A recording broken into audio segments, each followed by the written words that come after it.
Wow! Grabe pala ang sarap nito.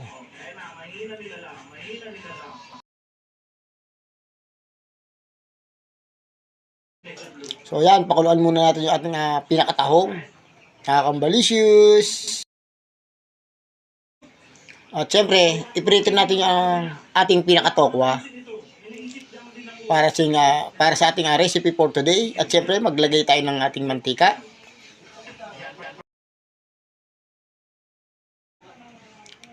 Mantikilya.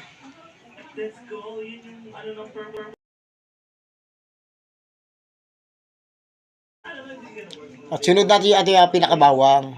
So yan, igisa lang po natin yung ating pinakabawang, mga kambalicious. So mekos-mekos lang. So yan, ilagay na rin natin yung ating pinakasibuyas.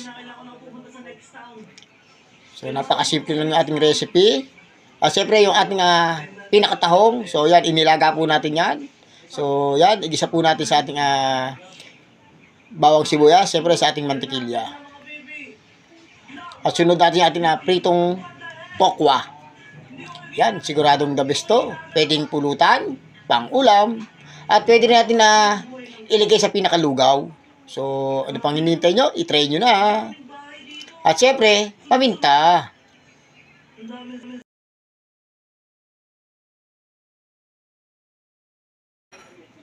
So, lagyan natin toyo o soy sauce. Yan. So, kalkulahin lang po natin kung gaano karami ilalagay natin.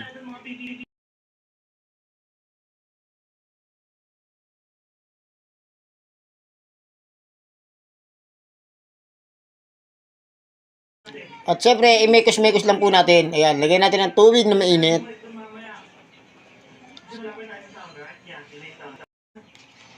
Sunod natin yung ating oyster sauce para mas masarap yung ating ulam for today. Grabe, ang sarap nito. Di na ako makapaghintay. At syempre, yung ating bell pepper.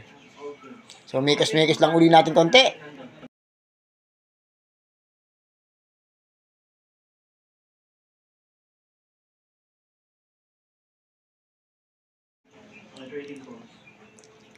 At syempre, yung ating pambalasa sa ating mga niluluto, asukal. So, yan ang sikretong recipe ko.